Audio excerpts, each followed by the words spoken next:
In the heart of nature, we find our true strength, a connection to our roots, to the land, to each other. Introducing Rootwork deodorant, infused with the potent power of High John the Conqueror root.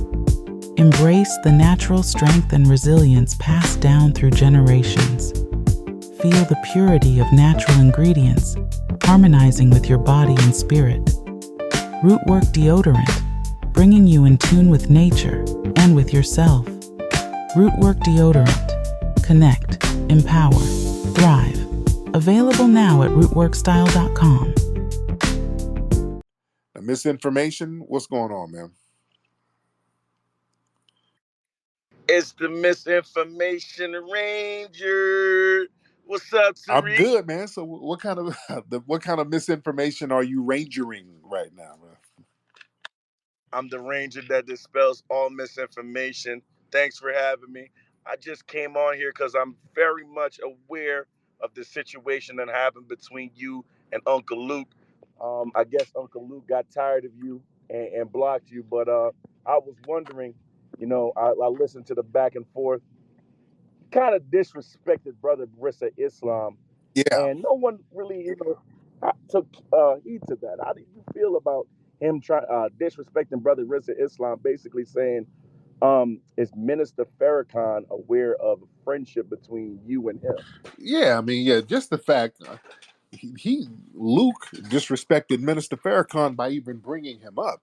Minister Farrakhan had nothing to do with Luke's foolery, and Luke kept trying to interject Minister Farrakhan and his nonsense. And he's also talked about the how Freaknik was like the Million Man March and all of this stuff. So Luke always tries to tether degeneracy onto a lot of our progressive people that we love and respect. So, that's to be expected of him.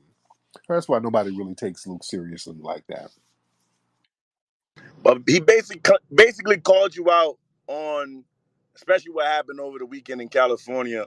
You've been a major proponent in the reparations Hmm. fight, and you're talking a lot about people being outside, and are you going to be galvanizing with organizations like CJAC and going outside to push back on Senator Bradford for killing that bill?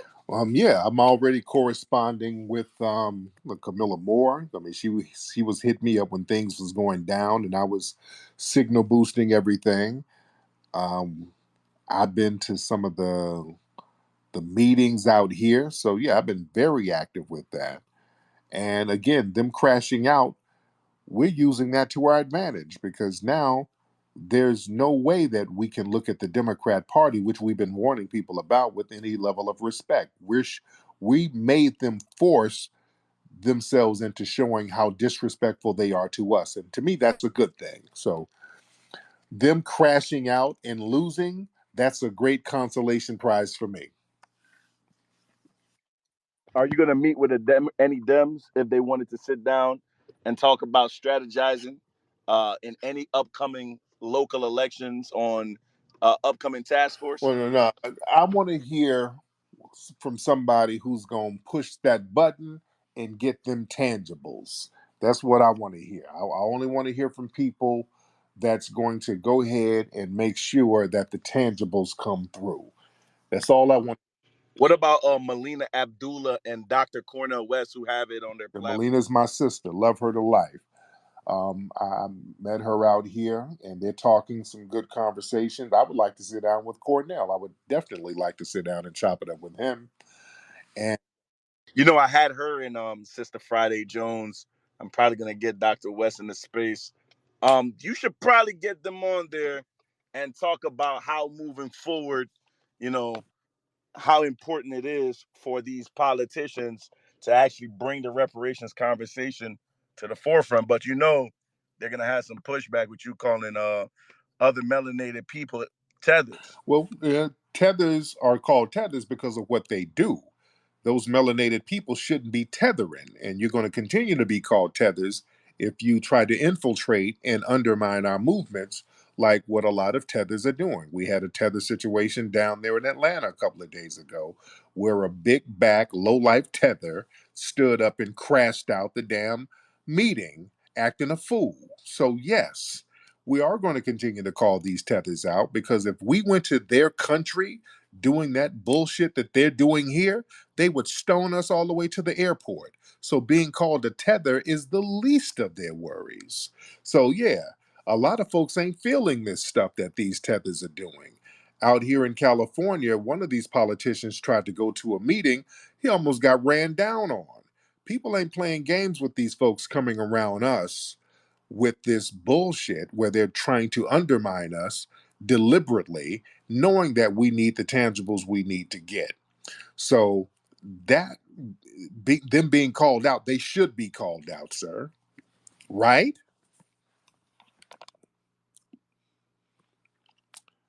That's the question, sir. Mic check. Can you Yes, hear indeed. I me? can hear you now. Yeah, most definitely, man. I think you should definitely get up with Sister Melina Abdullah and yeah, get that on the Yes, indeed. Now, ropes. where are you from? Because I can hear your Caribbean accent. Are you Jamaican, sir?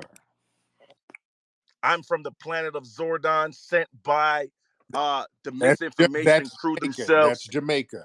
Are you in Florida or New York? I'm right now in Mars, sir. There you go. That means you're down there in Florida with Luke. All right, because anybody listening to Luke, I do not live in yeah, Florida, yeah, sir. I think you live in Florida because I can hear your Jamaican accent, by the way. All right. This is a Ranger accent, No, sir. that's Jamaica. That's Jamaica. You need to get this shit right, Tariq. I'm getting it. You're good at I'm very this. good at that. Get take I another that's guess. no, that's Jamaica. I know you. I know Jamaican. That's goddamn No, Ranger I know a Ranger. Jamaican accent. You I'm a no, foundational no, you're goddamn not gonna troll your way out of it. That's a Jamaican. foundational No, misinformation no, Ranger. no, no, no. That's foundational Bammy eater. All right, you got some Bammy on the oven. Just like the dude called the other day from Brooklyn, and we saw some of his tweets. What's that guy's name? T something. After I got off the phone with him, people were showing some of the tweets, and he's retweeting fuckboys, and he's a Kamala supporter. So yeah, that guy was a damn low key tether. That guy from Brooklyn.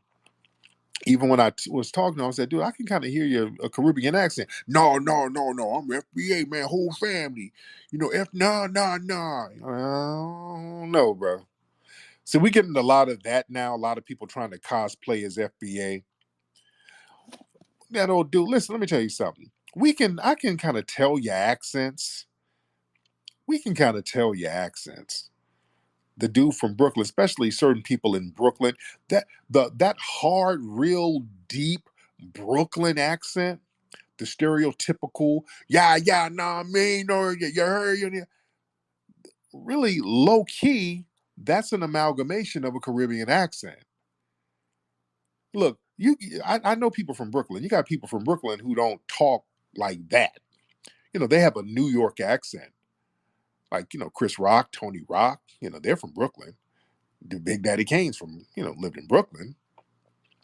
There's a lot of people in Brooklyn who have, they kind of have an accent, but when it's like kind of real over the top,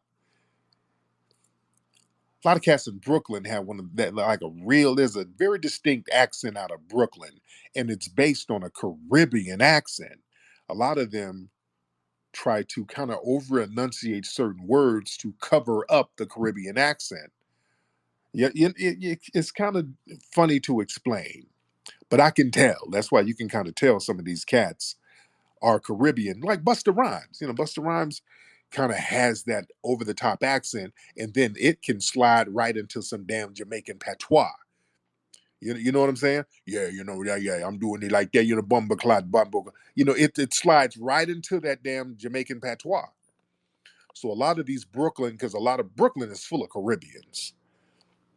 You understand? So you hear a lot of these Brooklyn dudes talk. Some of that, you keep listening to them, it'll slide right into some damn patois. You dig? You gotta pick up on certain accents. Yeah, just like in Louisiana, some of that Louisiana, that accent, if you keep talking, it slips into it. It'll start morphing into like French Creole. You understand? It has a French connotation to it. You see, just like Jamaica, the Jamaican accent. Speaking of Jamaica, that Jamaican accent is really an Irish accent. It's really Irish because they learned how to talk English from the Irish that were over there with them. You know, it's real heavy. And when you travel a lot, you can pick up on a lot of these things. All right, let me see. Let me see. The Blast God in the building. The Blast God. What's up, the Blast God in the building? What's going on? The Blast God. What's Hey, up? how you doing, Tariq? I'm Long good, man. What's time going on? listener. Quick question. I might be off topic, man. I'm just getting off work, but it's something that's been beating my brain up. With all the information that we got out here, man, do you think black people are really riding with Kamala Harris? I'm seeing the same shit that everybody else seeing, but when I hop on those, I'm hopping on these different media outlets. You see Charlemagne, you see Angela Rye, you see Amanda Seals, they swear for God that Kamala is the hottest thing running. Like she neck and neck with Trump, and I'm in the real world. Like I'm what you would call a street dude, and we talk about this every day, all day, and I don't see it, brother. So it's like, what the fuck are they talking about? Excuse my language. Yo, yeah. Great question. Look. The corporate structure, they're propping up the Democrats. The corporate sector, they need the Democrats in power. A lot of these black people that's working for these corporate media entities, their jobs depend on them stumping for the Democrats. I want y'all to understand that their jobs depend on it. So a lot of these folks that you see in the media that's really caping for the Democrats, these are folks who are trying to keep their jobs. And their bosses at these media companies and corporations are giving money to these politicians. So they let them know, hey, when you get on the air, you better do your job. You better stomp for my candidate. You understand? That's what that's about.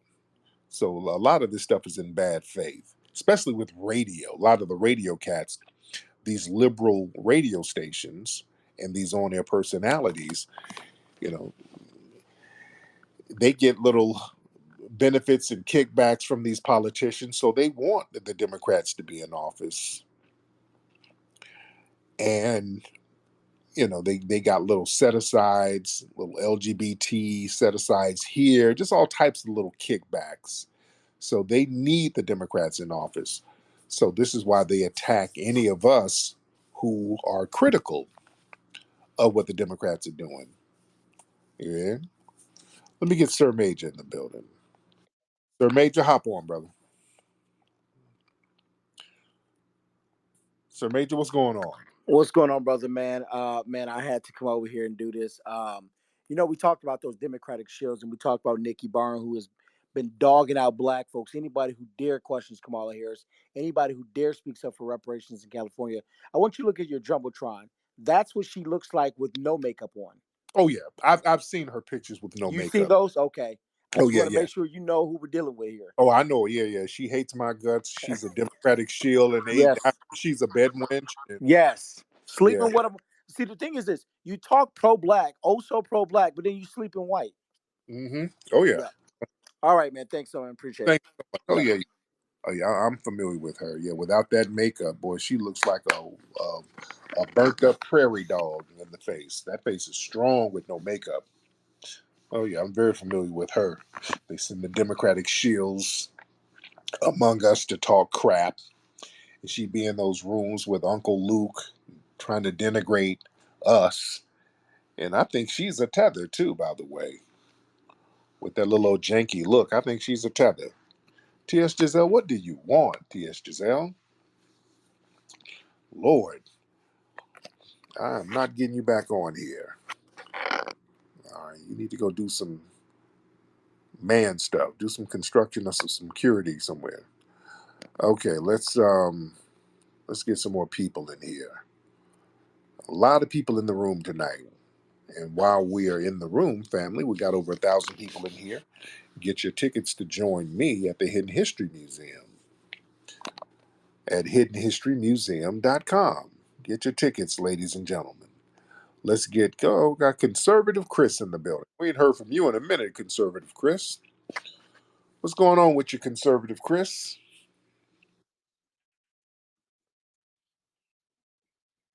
Platform to discredit Kamala and possibly save our country. Yes, indeed. Yeah, she's trash, man. Yeah, I just have one quick question that I just had out of curiosity. I just noticed a lot of the blacks, they have a lot of this thing where they say, well, we should hold Kamala's feet to the fire and ask for certain tangibles. My simple question is, why don't they just simply ask Trump for this stuff? Why don't they hold Trump's feet to the fire or ask him for reparations? Well, the thing is, and I would like to sit down with Trump and find out if Trump can do tangibly for the black community. We have to establish a relationship with the Democratic, with the Republican Party, because we've been stumping so hard for the damn Democrats, hoping that they're going to do the right thing. We got to establish a new relationship. We got to get with the Republicans and independents or whoever and form new relationships and see what they can bring to the table and let them know that if you bring certain things to the table, we'll use our voting block to get you in office. We can get you over the top. The Democrats, they've just taken that for granted.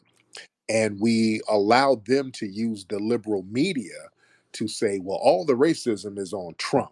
So a lot of folks, we're soured to Trump because the liberal media puts all the racism on him, and us in the grassroots, we're saying, no, the Democrats, you guys are just as racist, if not more.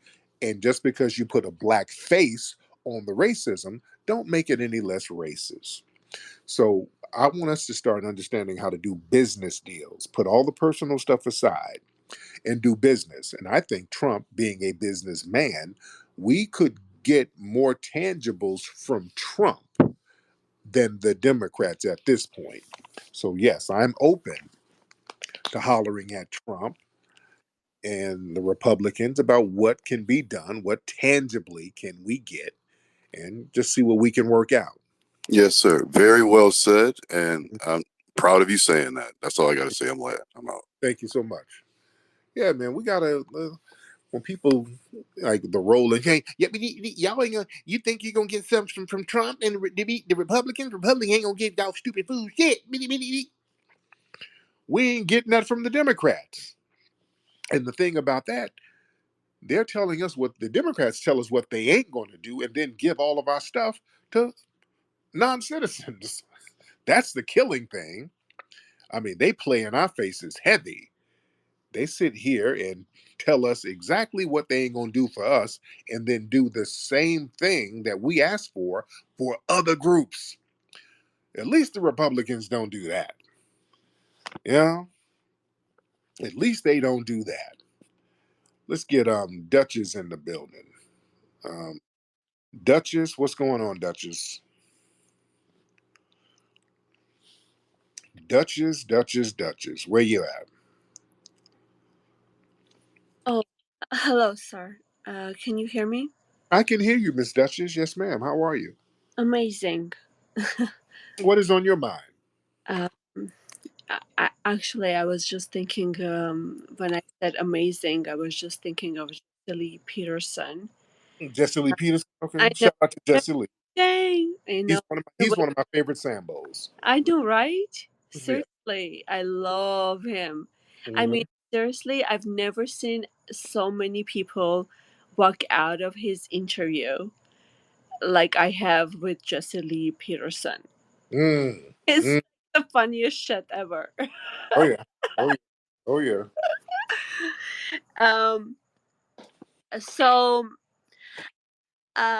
you probably know me somehow, like, I agree with you on many things, but I Hmm. don't agree with you on some, Like what? which What I do you think agree? you appreciate that, you know. You Now, what don't you agree with, dear? uh do you really want me to go there?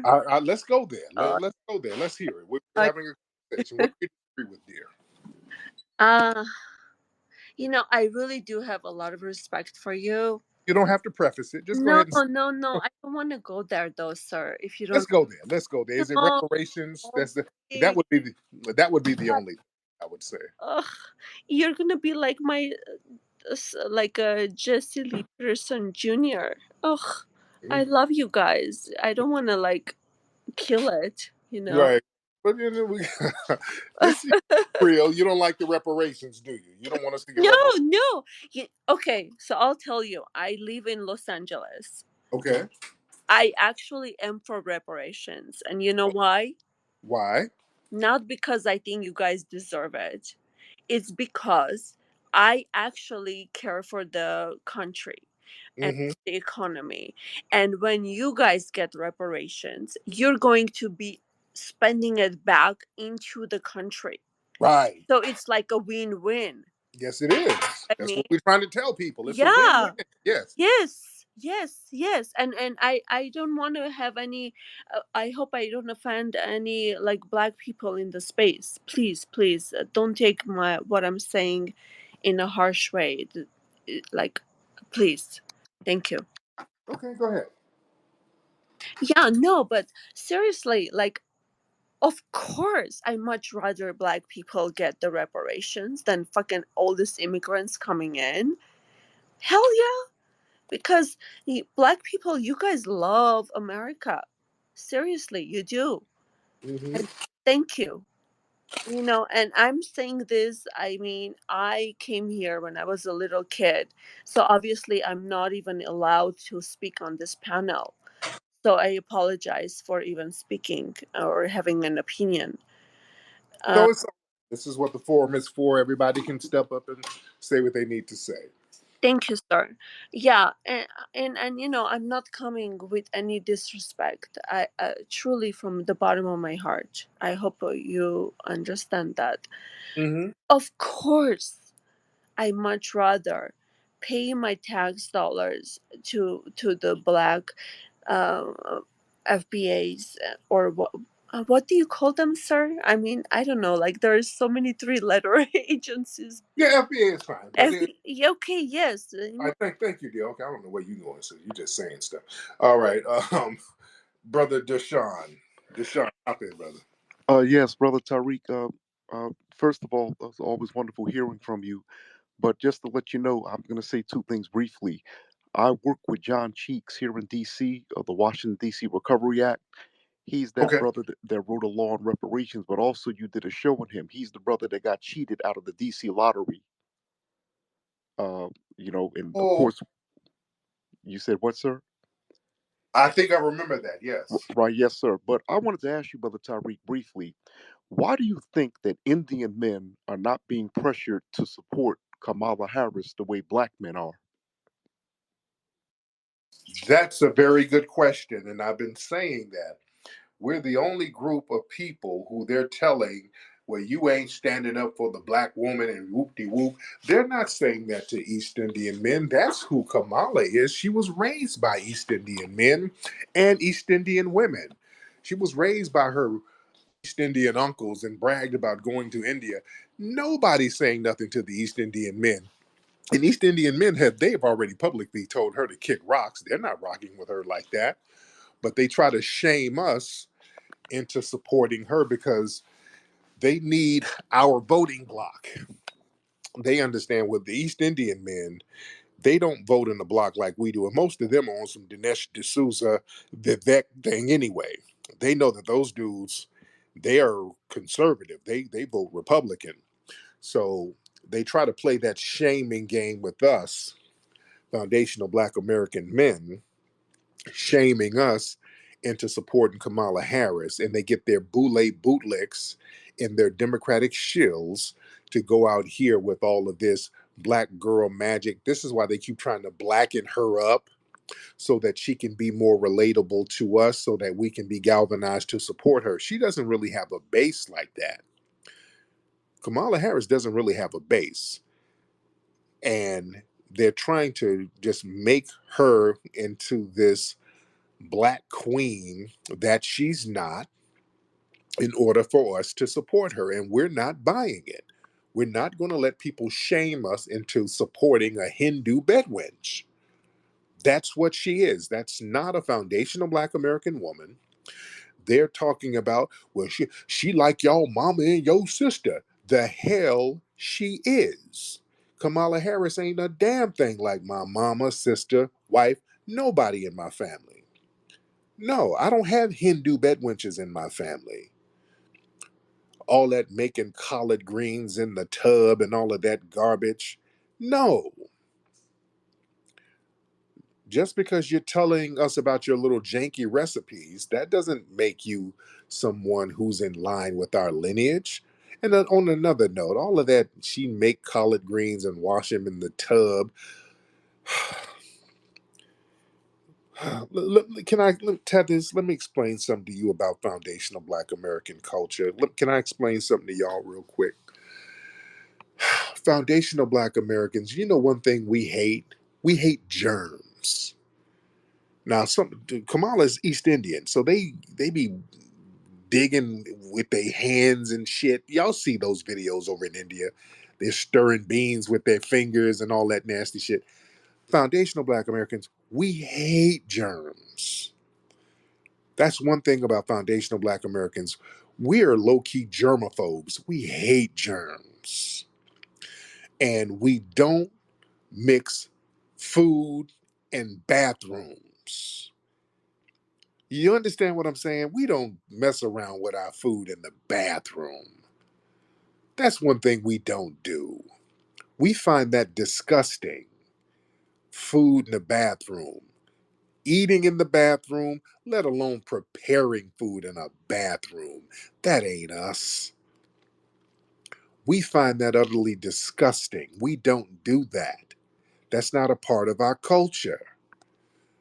So when she's running around, I had greens. I'm not lying to you. I had so many greens in the tub. I had to wash them in the bathtub. No, you're not like us, baby. That ain't us. We don't do that, ma'am. We don't do that. We don't even like some of our food touching each other. You know what I'm saying? We don't like our mashed potatoes touching our macaroni. We don't even like that. We're foundational black America. We're pretty clean people. We don't like germs. We don't like nasty shit. We just don't. You know? So you can tell when people are trying to cosplay the culture. We can tell. Yeah, we don't do little nasty stuff like that.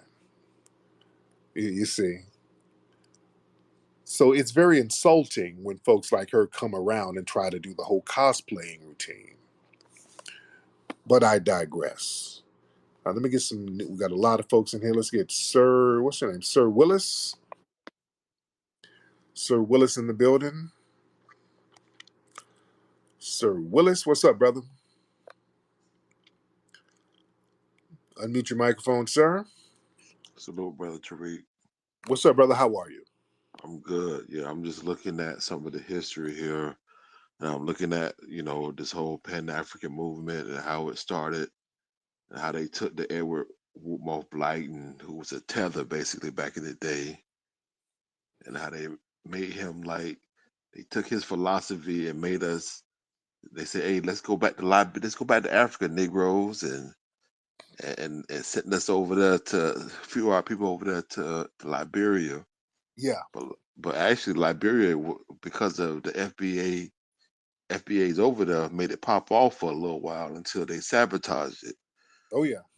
But it's just very interesting how the FBA's can go back to Africa and where we really wasn't from and made it pop off, and then they sabotage it so it didn't work. They say, "Hey, look at y'all! Look what y'all did over there." But it's just very funny how it's been over 200 years of them trying to sabotage FBAs the whole time using these tethers, and it is nothing new. Absolutely. And Yeah, they've been doing this for a long time, man. We just haven't really picked up on it, man. The Tethers, they've been doing weird little stuff, undermining us for a long time. And because, let me get deep for a minute. With blackness over here, the white supremacists did the one drop rule and said, look, you got dark skin and coarse hair, you black.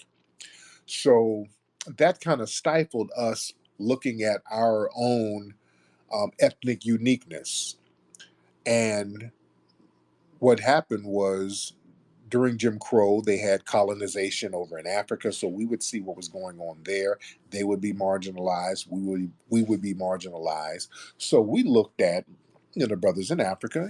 Those are our brothers in the same struggle. That's why we would offer to go over there to help them all the time. Just like in Ethiopia, when they were going through the Ethiopian War, or the war with Italy, we were lining up to go over there and help them when they were telling Caribbeans and Africans, when it was particularly the Caribbeans, when they were building the Panama Canal, after they finished it, some of them wanted to come here. The United States had an immigration policy where they didn't want to let no black folks in from the Caribbean. The brothers and sisters in Tuskegee and other places on the grassroots were like, no, no, no, no, no, no, no. Let's let some of those black brothers in. Those are our brothers. Let them in here. That's how Garvey got over here. We were stomping for that. So when Tethers try to act funny style, I always remind Tethers there were several movements where it was foundational Black Americans fighting to help you get here. Even with our little meager resources, we were fighting to help you get here. When Kenyan students started coming over, 1950s, I think Obama's dad was a part of that movement too. It was foundational Black Americans who was raising the money for them. It was foundational Black Americans letting them stay in their homes. It was the churches that were organizing those African brothers and sisters to come over here. Where were they going to go? This was Jim Crow. You couldn't live in a white neighborhood. They didn't have immigrant neighborhoods like that. So you had to live among us. And we welcomed them with open arms, made sure that they were good. We've always helped people from the diaspora, and I talk about this story all the time. There was a kid named Oda Benga who was sold by some lowlives over in Africa to some white men. This early 1900s, they brought him over here. He was a pygmy, and they had I think the St. Louis World Fair. That was a big thing. They had these big World's Fairs, and they brought Oda Benga over here and started parading him around in human zoos. They brought a little African dude over here. They filed his teeth down and said that he was a cannibal, and they would put him in a zoo and display him in a zoo. And it was a big draw. They put him up in the Brooklyn Zoo, and the white supremacists were very hostile to him. They looked at him as primitive, so they would go up there and throw stuff at him. They put him in a monkey cage or in a monkey display. And they would chase him around the damn zoo and yell at him. And I mean, he didn't know what the hell was going on. My God, you brought me to this strange land. You didn't file my teeth down. You got me living in the monkey sanctuary, and now these pale people are throwing stuff at me. And they were throwing stuff at him. And then one day he got like a little arrow and shot it at their ass. And he was like, oh, we got to put his ass in a cage. So we can't have him running around the zoo. We got to put his ass in a cage. So the black community here, the foundational Black American community and the black churches, they were like, oh, hell no. What the hell are you doing? Y'all can't have this kid in no damn cage. The black community galvanized and said, no, no, no, no, no, no, no. That's, even though he's not from here, that's our African brother. Y'all can't do that. They put a lot of pressure on the Brooklyn Zoo to get him the hell up out of there.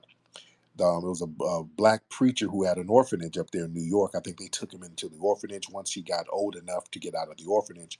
A black family in Virginia took him in and he got a job, but the dude was still psychologically so messed up because of the white supremacy and Jim Crow. The Oda Benga ended up killing himself. He shot himself. He committed suicide.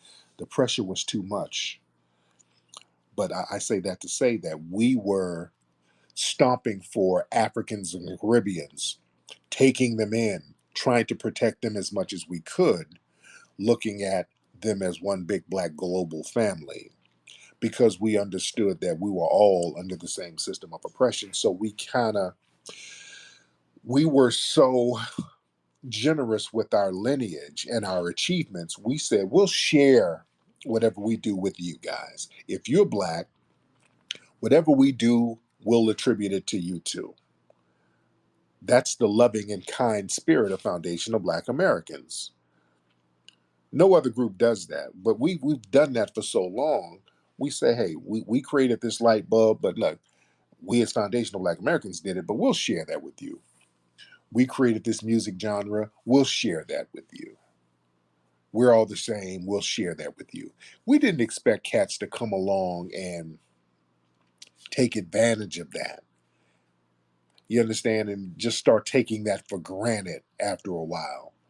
And then flipping on us saying, well, you know what? I created this in Jamaica and then you got it from me. We didn't expect that to start happening. See, when that started happening, after we done sat here and sacrificed and shared all of our achievements with so many people under the big banner of blackness, we started to see these same people that we would share our achievements with.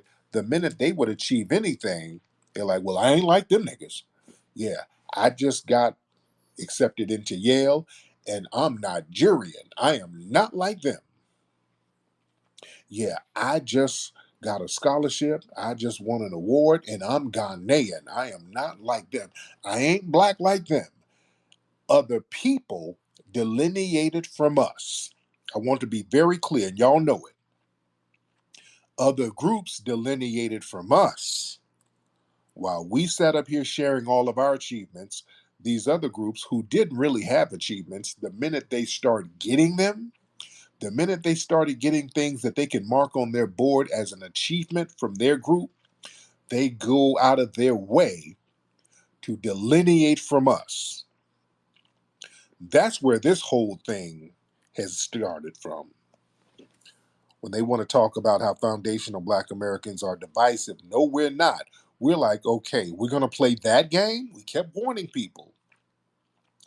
Well, do you really want to delineate? I mean, it's cool.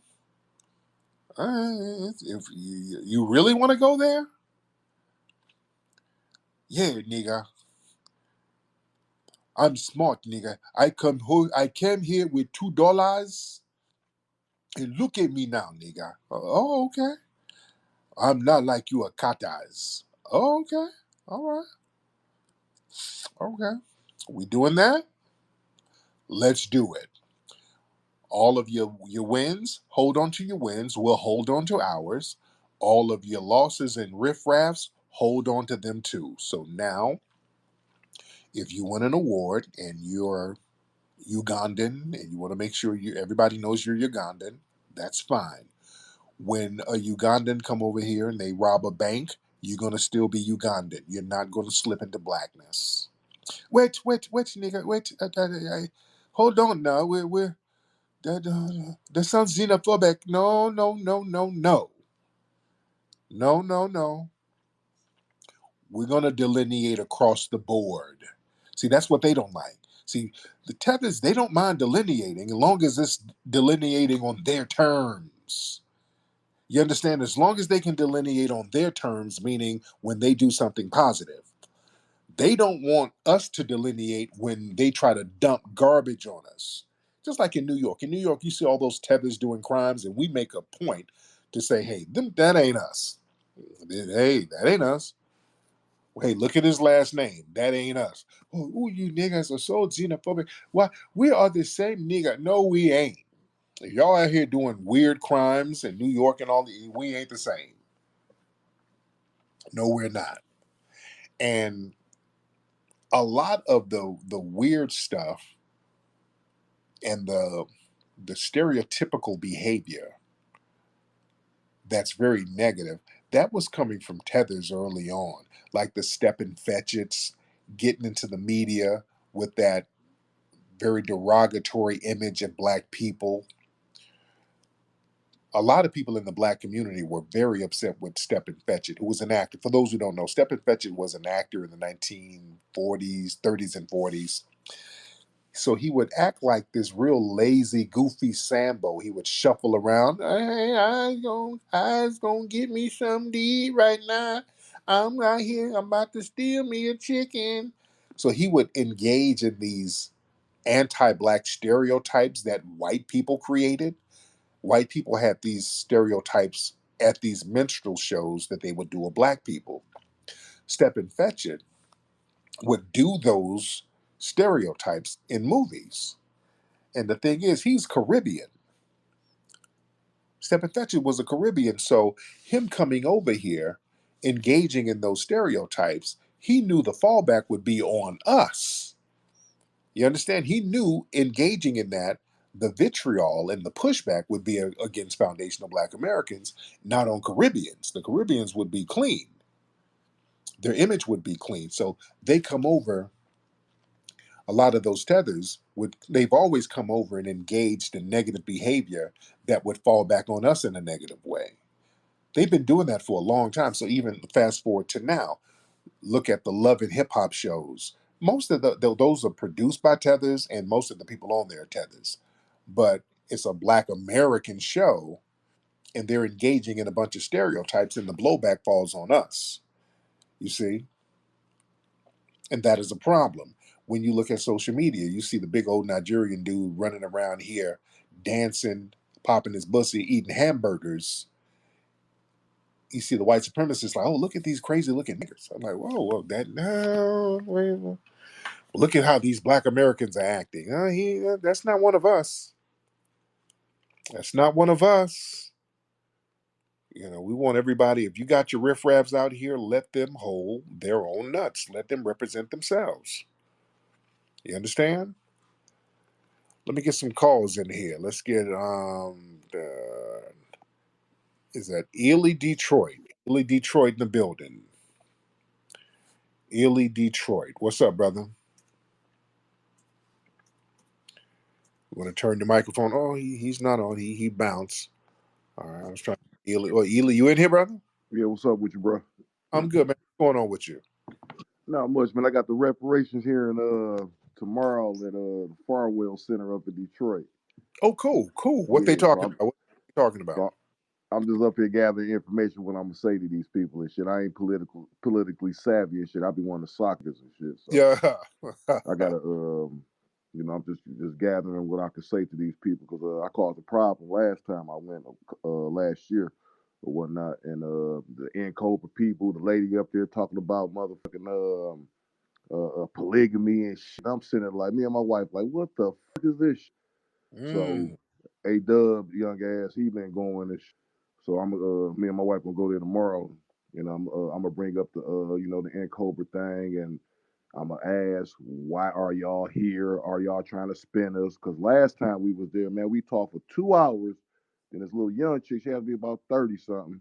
She walks up to the front and say, we will not be offering cash payments for the reparations, through the task force or whatnot. So she waited all to everybody talk to come up there and say that shit. I'm thinking she part of the motherfucking group. Mm. So they spending people every city.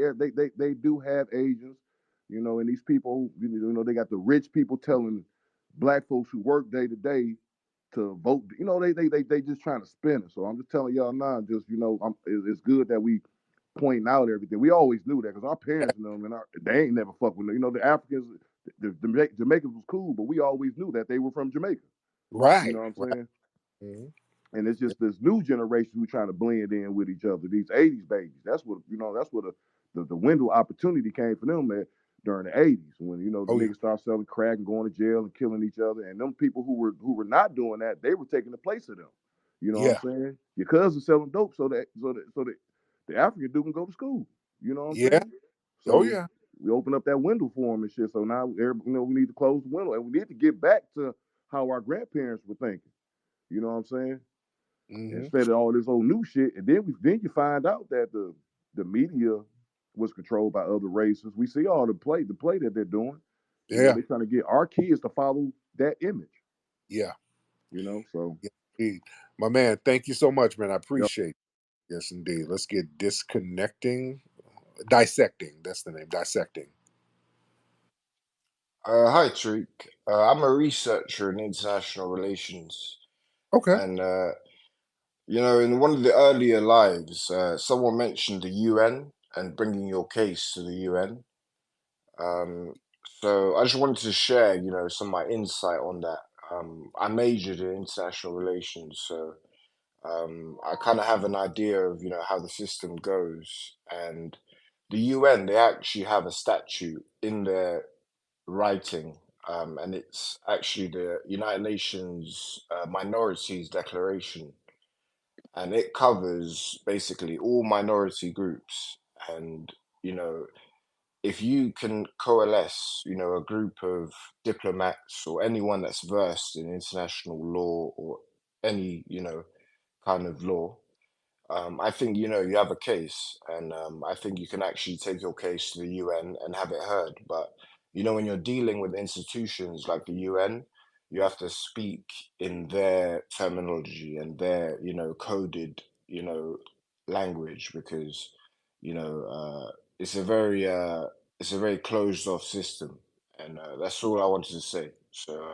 So which UN branch should we take it to? Because I know they have different branches. They Yeah. got So personally, I would say New York. So New York, that's the headquarters. I'd say, your best case is New York, and I would get, as many, people versed in international relations, international law, and try and get a petition going, because I know you can rally up a lot of support, a lot of members that can, contribute to that. And once it's heard at the UN stage, and once you actually put it in their terminology, because there's a lot of jargon that goes on in these meetings, but you have to speak within their terminology. And now. What have you done with the UN so far? You said you work with them. What have you done with them? no, so my father, he worked for the United Nations for 6 years. So I worked with him for a little bit, and then right now I'm studying for my PhD. Okay. Let me get Freedom in here. Freedom has something to say. Freedom. Sure. No, hey, how you doing, brother Tariq? About the UN thing, I think the UN already said that that Black Americans do reparations. I'm not sure what dissecting is talking about, but I have a question about the reparations bill. Yeah. Um, did sabotaging the California reparations bill protect or give cover to the anti FBA element of the California Democratic Party? Now, did it give cover to who now? To the sabotaging the California reparations bill protect or give cover to the anti FBA element of the California Democratic Party or Democrats in general? It didn't really give them too much protection because now shit they crashed out and it's looking bad on them. So it's a good thing for us because now they played their hand and they shown us how disrespectful they are and how much contempt they have. And I'm glad they did it before the election because this is going to have a blowback in the election. A lot of people are looking at the Democrats funny style now, as they should. I'm glad they crashed out like this and played their hand and say, okay, we were just bluffing. We don't want to give y'all nothing. We were just lying to you. Good. Now y'all got to make a choice. It's just like a relationship. If you catch your person that you're in a relationship with, you done caught them cheating, red-handed. Now what you gonna do? You done caught them. You gonna be Rashida and Kirk? What you gonna do? You can be Rashida. Just okay, all right. He gonna change. You can be that, or you can say, "Hey, let me get away from this relationship. It's a little too toxic for me. I can't deal with the lies. This is not working for me." Now you got to wake up. See, I like it. So now it's time for Black folks to wake up. We're forcing these people to make you wake up. That's why a lot of black folks who want to be sleep, they don't want to talk about reparations because now you're gonna have to see the Democrats for the liars they are. There are a lot of black folks who like to be lied to. Just lie to me, but don't reveal the truth now. Just keep on lying to me. Just keep lying to me. Don't tell me the truth. I want to vote for you. Eh, now you gotta be forced to deal with the truth. That's why can't nobody really defend the Democrats now. Can't nobody defend them. When you ask a person who's stomping for Kamala, especially anybody who actively supports Kamala, what the hell are we going to support Kamala for? They can't say anything without mentioning Trump. Well, you got to support Kamala because Trump going to kill everybody. When Trump get in office, he going to have atomic bombs and radioactive pit bulls. And they get into some boogeyman scenario about Trump. You don't have no proactive justification for anybody to support Kamala damn Harris or the Democrats. There's no justification for that except shaming tactics. They come around us lying some more. All the Democrats do now is lie. They send mush mouth, lizard tooth Uncle Luke to lie. They send him in our spaces. They send these tether trolls in our spaces. The minute we start talking about policies, they hop in. Y'all must be paid by MAGA. How much MAGA them paying y'all this year? Is Steve Bannon giving y'all some money too? Is just dumbass lying. All we get from these idiots are lies. You don't support nobody who's just openly lying to you blatantly. You don't support that, family. They're not going to sit here and point the finger and talk about how bad the other person is. So you better sit here listening to my lies. You better listen to all my lies. My lies is better than him. No. No, family. That's really the Democrats' only platform is Trump is going to be real worse for you. Trump is worse. Yeah, we ain't shit, but Trump is worse. That's their platform. So you better vote for me. And if you don't vote for me, I'm going to lie on you and say you're a Russian bot. And we're going to have a bunch of people attack you. That's not something that you support, family. That's something that we get away from. The Democrats, they've lost their damn minds. They're running this shit like a plantation for real, family. It's like a plantation. They send the buck broken dudes out, then they send the mammies out, and they'll try to whip you if you get off the plantation. We're the only people who get attacked by a political party consistently. We're the only group. They don't attack other people. We get attacked by them. Shut up and vote. Get your booty to the polls. Everything is just aggressive and demanding. You know, with other groups, it's like, hey, we want your vote. We respect you. We're gonna have $5 billion to your nonprofit organizations. They're so gentle with other groups. Come work with us so that we can build a coalition. The language is so sweet and gentle, but when black folks get your black ass to the poll, you shut up, you stupid fool. What the hell you want, Project 2025? They get the Sambos and bootlegs to do the plantation yelling. You get on over here. The hell you means you ain't gonna vote for Kamala? She's good peoples. You's gonna get us killed down here. You got to vote for Kamala Harris and the Democrats. The Republicans, they is dangerous out there. You hear me? You hear them dogs barking? That's the Republican. They coming with them dogs now. You got to go 4 clicks to the North Star, because the Republicans gonna get you. That 2025 is out here. You hear it? Them dogs is coming. It's always some old Django Roots, Kunta Kinte ass shit, man. They's gonna get you. Shut up. Y'all gonna get us, Democrats. You know? You're going to get us. You're the problem. We got to stop being idiots. You don't support that and support people shaming you into voting. The hell is that? I'm insulted just by their tactics. Their outreach tactics is to shame us and send people to curse us out. Have y'all really? I don't listen to Roland, but when them bootlegs, they get on Roland. Do y'all hear how those people talk about us? I'm talking about the black voters. Do y'all hear these people when they get rolling in the boule crowd? They get up there and talk about how we stupid fools, dumb as hell. And y'all want to vote for that? Have better self esteem. My self esteem is too damn high. My self esteem is high.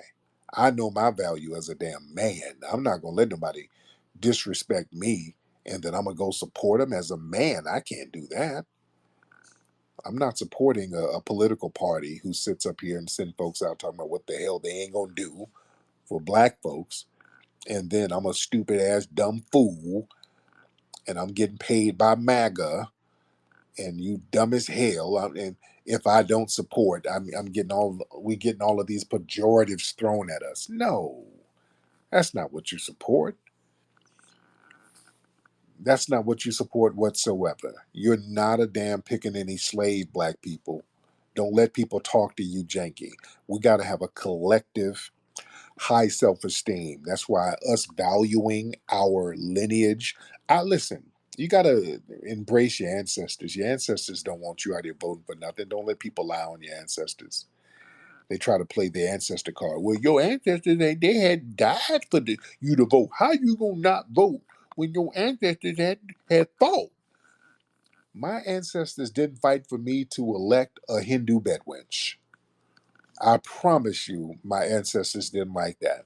I talk to my ancestors all the time. My ancestors told me, do not support that bedwench. Do not support a Hindu bedwench. That's what my ancestors said. My ancestors said, don't let these tethers come over here and misrepresent me and our lineage. That's what my ancestors said. You understand? And I got respect for my ancestors. All right. Family, let me get up out of here. We got almost 1,200 people in here. Y'all in here late. It's 1 o'clock. Y'all need to get your asses to sleep so y'all can take y'all kids to kickball practice in the morning. I know some of you got your kids in sports. Should we get one more call? Because a lot of people in here. Let's get Beeman Shuttlesworth. Beeman, what's up, man? Beeman. Beeman Shuttlesworth. Beeman, you in here? Yeah, I'm in here. What's up, Beeman? How are you?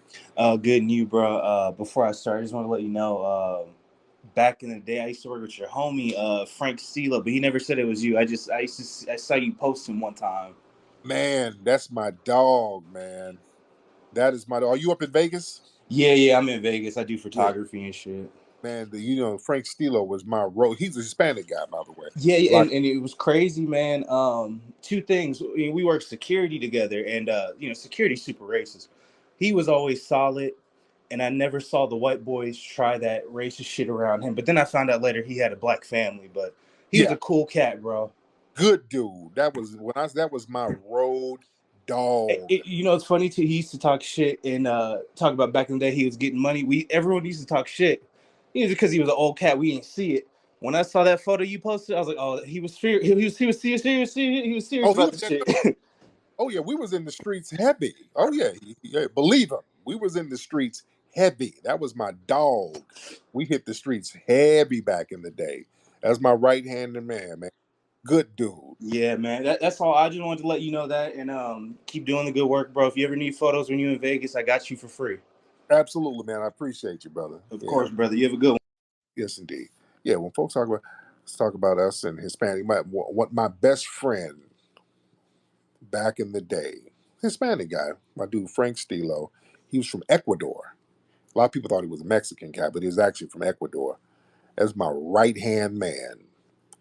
That was my road dog, for real, for real. We was in the streets hustling, heavy. That's my dog, man. My right hand dude, Hispanic brother, man. Good dude. That's why, yeah, I don't have problems with Hispanic cats. Long as we cool, long as they're respect. You respect the game, I respect you. Cats coming over here talking crazy and, trying to undermine us. I got a problem with that. If you are Hispanic, even if you're Jamaican, if you're African or whatever, and you have respect for us, I rock with you. That's what it is. It's all about respect with me. It's all about respect for me. You show respect, you gonna get it. You dig? I take some of my African brothers on the road with me when we travel. My brother Ola, that's my right hand man, a Nigerian brother. I rock with non-FBA cats all the time. So when people say we're xenophobic or whatever, no, we don't have a problem with no groups. We don't. I don't have a problem with African folks.